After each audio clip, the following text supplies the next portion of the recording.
아, 오늘은 혹시나 싶어서 제가 이걸 여기에 갑자기 생각이 나서 이 부분을 제가 입력은 해왔었는데, 이 글은 잠깐만요, 좀 키워가지고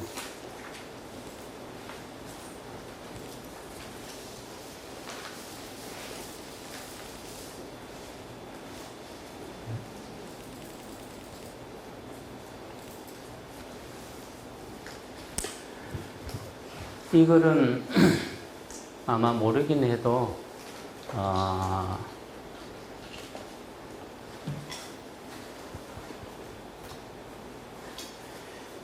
제가 알기로는 이 글은 중국 스님은 모르겠고 우리나라에서는 처음 보는 걸 겁니다. 여기에 오늘 오신 분들이. 이 글은 관세음보살의 관음을 중국의 선사가 이렇게 해석을 한 겁니다. 관음이라는 게 과연 뭐냐? 얼마만큼 어떤 것을 보아야 본다고 할 것이며 어떤 소리를 들어야 듣는다고 할 수 있을까? 이걸 선적인 입장에서 선사가 관음을 해석한 겁니다. 그러니까 이 글은 어쩌면 굉장히 어려운 글이기도 하고 또 많이 생각을 해야 되는 부분이라, 제가 좋아하는 문구 중에 이거는 이제 대련이라고 해가지고 제가 이걸 중국 그 사찰에 가서 언제 갔는지는 기억을 못 하겠는데 그렇게 번화한 사찰은 아닌데 그 사찰에 가서 관음전의 대련으로 주련으로 이렇게 써져 있는 그 글을 제가 이제 옛날에 기억하고 있었던 글이라 굉장히 관음을 저렇게 해석을 할 수 있구나. 그때도 그냥 글을 봤을 때는 그냥 좋다 이렇게 생각을 하기만 했었는데, 시간이 가면서 저 정도는 돼야 관이라고 할 수 있지, 또 저 정도의 저 정도의 소리를 들었다고 해야 소리를 듣는다고 할 수가 있지 하는 이제 그런 이제 느낌이 한참 뒤에 한 10년쯤 지나서 이 글을 제가 이제 접하고 한 10년쯤 지나고서야 그 글의 어떤 그 느낌이 이렇게 새롭게 전달이 됐었습니다. 이 글은 관첨이라 이랬거든요. 본다고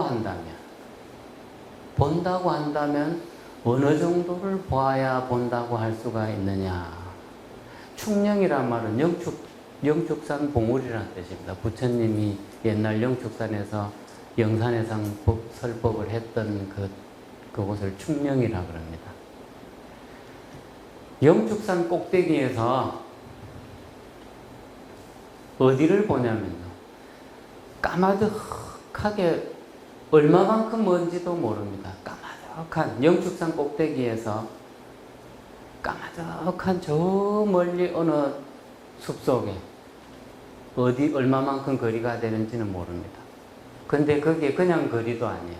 거기에 운심이라 너무나 구름이 짙게 끼어서 한치 앞을 알아볼 수 없는 그런 깊은 곳이라는 뜻입니다. 그게 운심이라는 게. 근데 이 운심이라고 하는 여기에는 어떤 여기에 의미가 뭐가 있냐면, 중생의 어리석음의 구름이 깊다 이럽니다. 중생의 무명의 그 번뇌가 너무나 얽히고 설켜서 마치 한치 앞도 보이지 않는 구름과 같다, 이런 의미도 들었고요. 무명풍이 불어서 업식의 구름을 몰고 와 이 세상을 뒤덮어서 우리 앞을 알아볼 수 없는 것, 뭐 이런 것도 깊은 이 구름의 운심이 의미하는 그 상징입니다. 운심이 상징하는 무명의 바람이 불어서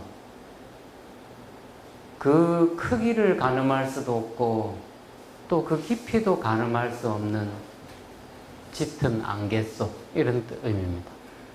그렇다 보면 우리가 너무나 구름이 짙게 끼어만 있어도 다니던 곳인데도 어느 날 그게 두려워서 거기를 선뜻 가지 못합니다. 그거는 마치 우리 내면을 꼭 현상적으로 이렇게 옮겨 놓은 것 같은 느낌이거든요. 그래서 선뜻 거기를 가지 못합니다. 사실은 내 다니던 곳이라 별반 차이도 없는데 짙은 그 구름이라고 하는 그것이 내 내면의 걸 바깥으로 이렇게 끄집어내 놓은 것 같거든요. 그래서 선뜻 그곳을 가지 못합니다. 두려움이. 그러니까 어리석음이 두려움이라는 거죠. 그걸 밖으로 내놓고 보니까. 그러니까 그동안 지어왔던 우리의 어떤 다양한 어떤 업들 아니습니까? 삶으로 인해 가지고 반영되어진 어떤 그 잔영이라 그럽니까? 그런 내 눈에 보이지 않으니까 없는 것 같지만 분명히 그 잔영들이 기억이 되어 있습니다. 저장되어 있는 어떤 거기에는 무게를 재면은 무게를 이렇게 잴 수는 없지만 분명히 마음에서는 그 무게감이나 부피감을 느낍니다. 너무 신기하지 않습니까? 어떤 기계로서는 절대 무게를 측량할 수가 없어요. 번뇌의 무게라든지 어떤 내 마음이 무겁다 할 때 그걸 저울로 달아볼 수 있으면 얼마나 좋겠습니까?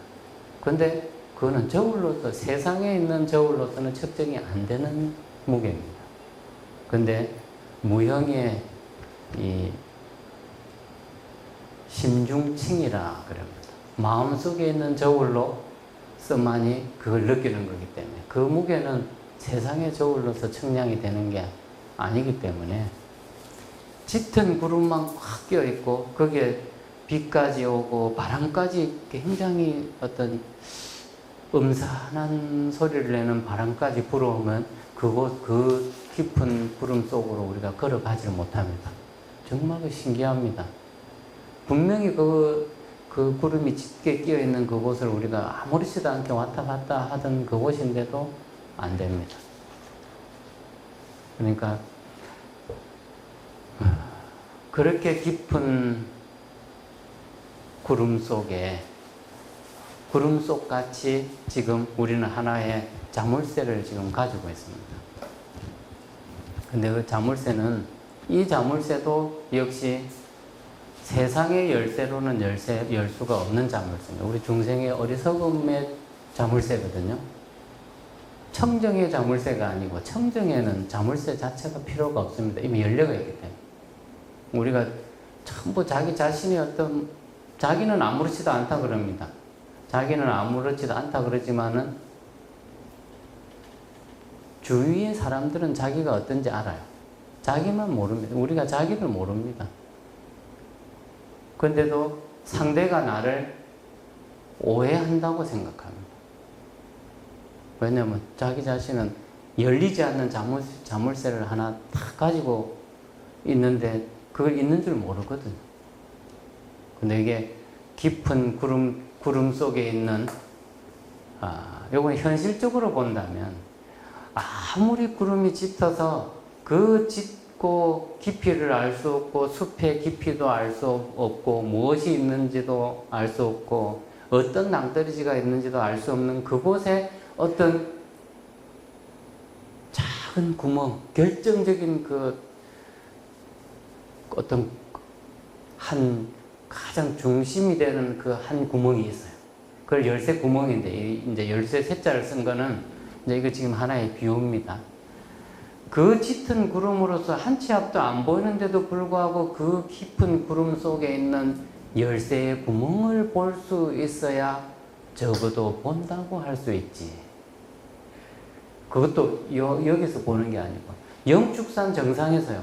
부처님이 계셨던 인도의 영축산 정상에서 거리를 아무리 알 수 없는 거리 속에 거기에 한 치 앞도 보이지 않을 만큼 그 짙은 안개 구름 속에 있는 그 작은 열쇠 구멍을 볼 수 있어야 그 정도 돼야 관이라고 할 수 있다. 그게 관세음의 관이라고 할 수 있다.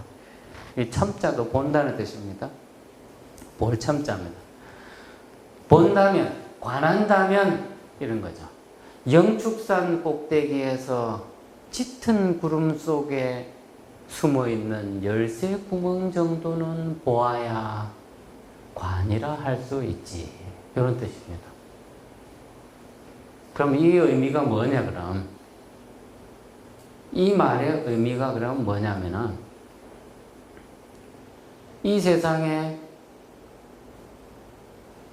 아무리 가려진 곳이고, 아무리 겹겹이 가려서 도저히 볼 수 없는 곳에 있을지 모르는 어떤 한 중생의 그 모습, 어떤 한 중생의 안타까운 어떤 손짓, 또 한 중생의 어떤 그 고된 삶의 모습, 이것을 볼 수 있다는 뜻입니다. 이 정도 돼야. 관음의 관은 그런 눈이래요. 관음의 관은 저 영축산에서 깊은 짙은 안개 속에서 도저히 현실적으로는 볼 수 없는 그 구멍을 볼 수 있는 눈을 가져야 되는 이유라. 그래야 이 세상에 있는 어떤 중생의 아픔도 보지 못하는 게 없기 때문에. 관세음의 관은 그런 뜻이라는 겁니다. 그래서 짙은 구름 속에 그 열쇠를 보아야 되는 이유가 뭐냐. 그 정도는 돼야 내가 관이라고 할 수 있는데, 어떤 중생도 보지 못하는 중생이 없으려면은 이 정도의 관의 능력은 있어야 적어도 관세음 보살의 관이 될 수 있다. 그냥 우리가 관세음 보살이니까 뭐 그냥 무슨 관세음 보살이 그냥 찾기만 하고 뭐 이렇게 그냥 설렁설렁 그런 관음이 아니라는 거죠. 이 스님이 지금 관세음을 공부를 성취를 한 선사가 관세음의 진정한 뜻이, 관음의 뜻이 뭔지를 꿰뚫어 보니까 이렇더라는 거죠.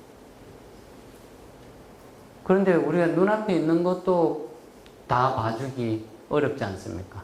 눈앞에 있는 것도 마음이 조금 내키면 봐줄까 말까 뭐 이런 마음 내다가 수틀리면 뭐 지살 지팔 지언들고 내팔 내언들은데, 이게 우리 현실에 우리 인간의 정말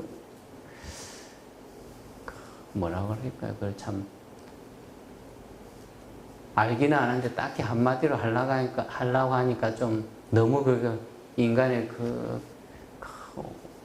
오만심, 어떤 그 사람만의 어떤 그 지독한 그 편협된 어떤 그 암한심, 그런 것들이 꽉 차 있어 가지고 조금 기분이 좋을 때는 뭐 다 될 것 같습니다.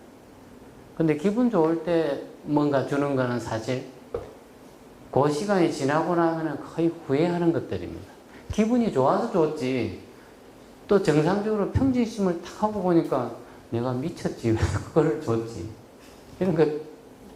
왜냐면 기분이 자기도 모르게 이렇게 업 됐을 때 준 거는 반드시 후회를 합니다. 왜냐하면 진심으로 그 사람에게 주고 싶어서 준 게 아니거든요.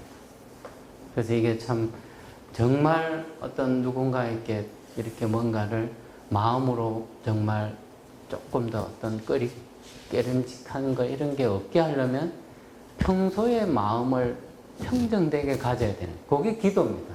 평상시에 마음을 평정되게 가져야 되는 이유가 어떤 상황에 맞닥뜨렸을 때 그 마음을 그대로 상대에게 전달을 할 수 있기 때문에.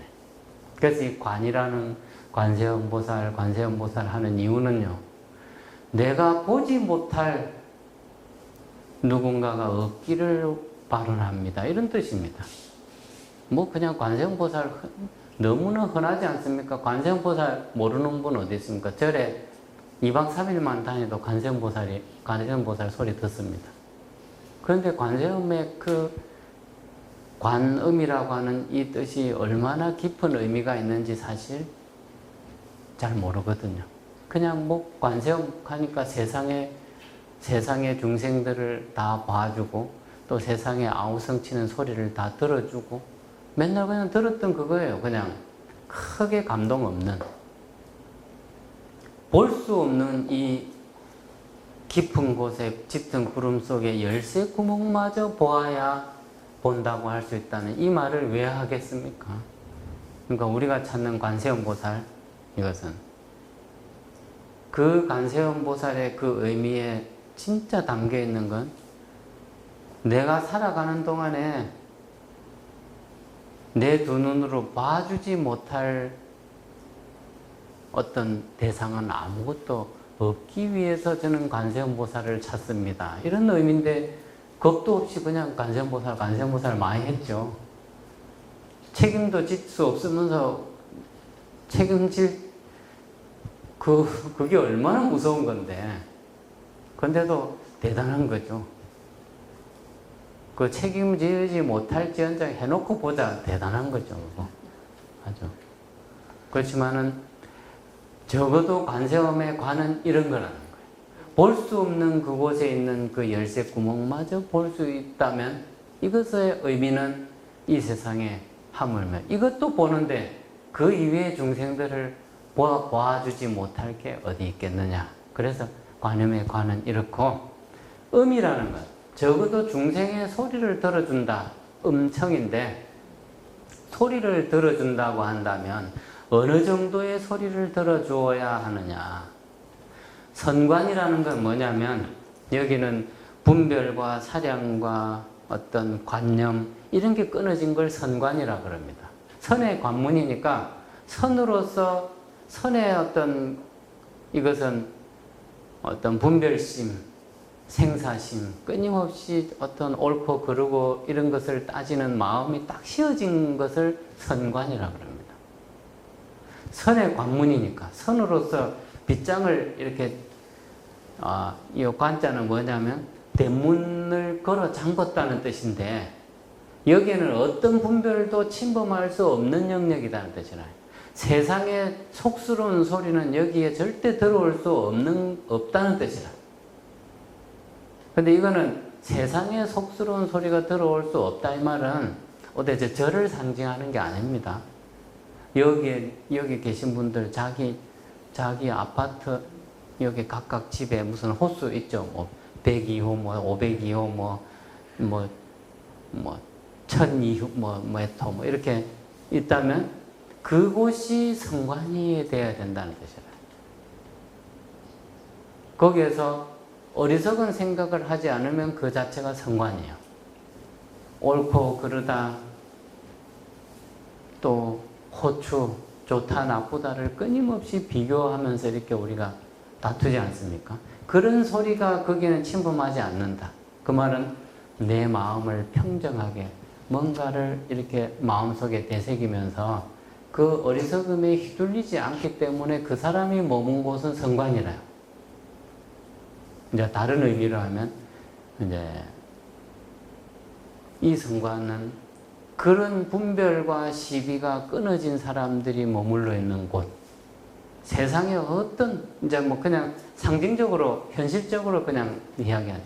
어떤 기차 소리 아무리 크게 그 앞에 와서 그 소리가 큰 자동차가 와서 크락션을 누르고 있어도 절대 들리지 않아요. 왜냐하면 분별이 끊어졌기 때문에 이 사람들이 머물러 있는 이 장소에서는 그 소리가 침범을 할 수 없습니다. 마치 그 세상에 그 무슨 곳입니까? 완전 그 밀폐된 그 소리가 절대 밖으로 나가지 않게 옛날 제가 가보지는 않았지만 무슨 안기부의 고문실 뭐 이런 거 그런 데는 이 완전 철저한 왜 방음이 되어 있는 그걸 성관이라고 한번 그게 성관은 아닌데 성관의 개념을 그렇게 한번 생각을 해보시라는 겁니다. 그곳에서 그 옆에 차를 수백 대를 세워놓고 크락션을 눌러도 그 안에 소리가 안 들립니다. 왜냐하면 철저한 방음 장치를 해놨기 때문에. 그런데 거기에서 이 말이에요. 철저한 방음이 되어 있는 그곳을 성관이라 한다면 그 성관 속에서 어떤 소리를 들어야 되냐? 이게 월상고라. 월상고가 뭘 것 같아요? 이거 아시는 분 아마 없을걸요? 이건 고자는 두드릴 고자입니다. 북고자가 아니고 두드릴 고자예요.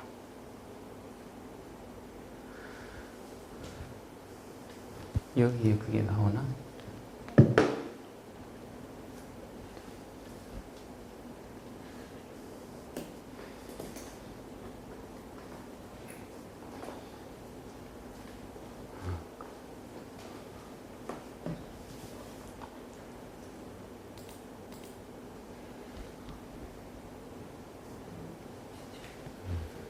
자, 여기 이게 그대로 저기 나오죠. 제가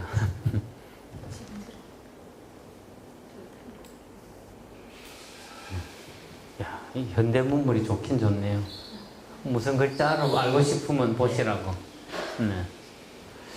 소리를 듣는다면 철저한 방음이 되어 있는 그곳에 머물러 있다 하더라도 월상고라, 달 위에서 두드리는 소리 정도는 들어야지. 이게 무슨 말일까요? 달나라에 흰 토끼가 하나 있는데요. 흰 토끼가 그 절구통에 불사약을 찍고 있답니다. 죽지 않는 불사약의 약초를 그 흰 토끼가 그 절구통에 넣고 거기에 불사약을 먹을 능력이 되는 놈이 언제든지 와서 먹으라고 그 월국 달나라의 절구통을 지금 흰 토끼가 그 불사약을 찍고 있답니다. 절구통에 쿵쿵 하는, 달 위에서 흰 토끼가 절구질하는 소리 정도는 들어야 소리를 듣는다고 할 수 있지, 이런 겁니다. 철저한 방음이 되어 있는 그곳에 머물러 있다 하더라도, 그곳에 있다 하더라도 달 위에서 흰 토끼가 불사약을 찢는 절구 소리 정도는 들어야 소리를 듣는다고 할 수 있으리라. 바로 옆에서 어떤 무슨 대형 트럭이 수백 대가 옆에 있어가지고 크락션을 눌려도 그 소리가 안 들리는 지금 그 속에 있어요. 있는 사람이 저 지금 현실적으로 사실 냉정하게 따지면 저 위에 토끼도 없잖아요.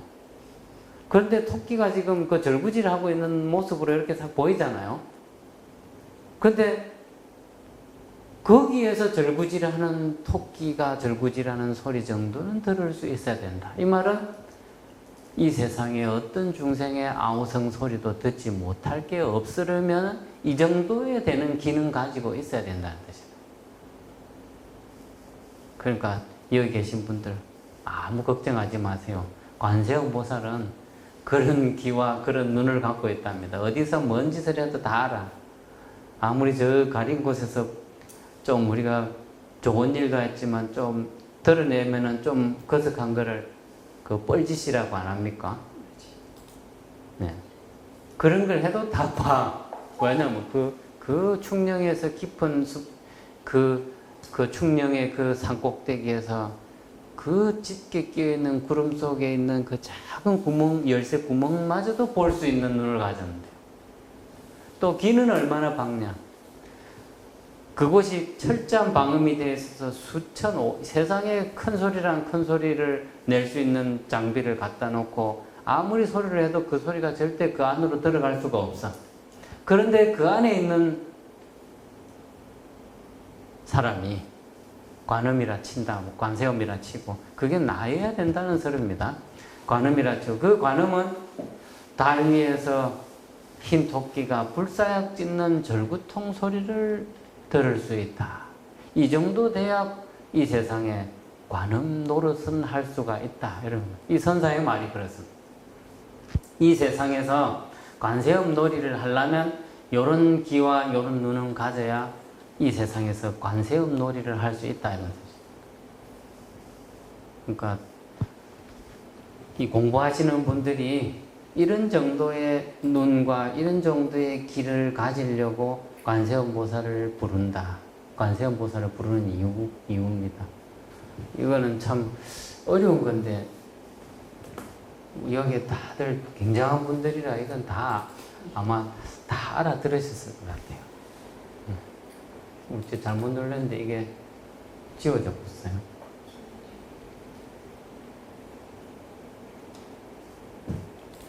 원래 이게 취령인데 한자로는 취령인데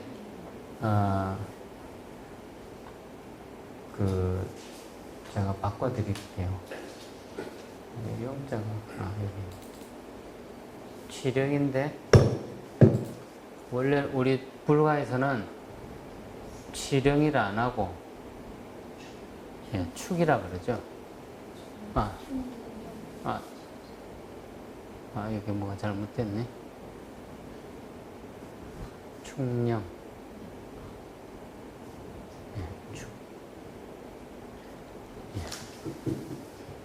축령입니다. 그러니까 여기 컴퓨터 안에 사전에는 축이라고 하니까 글자가 안 나오고 취라고 하고 나오는데 읽기는 축이라고 읽고 사전에는 취로 나옵니다. 이 절집에서 우리 불가에서 이 글자를 산 이름이나 뭐 어떤 이런 것을 할 때 불가에서는 독수리 취로 안 하고 음을 축으로 읽는다 이렇게 약속을 했습니다. 그래서 이제 그 축령이라고 이렇게. 관청 축령 운심세 음청성관 월상고. 본다고 한다면 영축산 꼭대기에서 저 먼 곳에 짙은 구름 속에 작은 열쇠 구명 정도는 보아야 본다고 할 수 있지. 또 소리를 듣는다면 음청 소리를 듣는다면 어떤 소리도 들리지 않는 선관에서 달나라의 흰 도끼가 절구통에 불사약을 찢는 소리 정도는 들어야 듣는다고 할 수 있지. 이런 뜻입니다. 굉장히 이 글은 두 글이지만 그래도 이게 급수가 있습니다. 우리 선씨들은 전부 다 최상의 급수들을 가진 게 최상의 급수로 이렇게 치는 게 선시인데 요런 글은 그 중에서도 최상의 급수라. 아주 급수가 굉장히 많은 이렇게 생각을 하고 사색을 해야 이 의미를 이렇게 찾아낼 수 있기 때문에 그래서 이런 거를 굉장히 급수가 높은 글이라 그럽니다. 그냥 던져주면 무슨 말인지 이거를 모릅니다. 어떤 의미를 가지나. 그러니까 이런 글은 굉장히 급수가 높은 글이라고 이렇게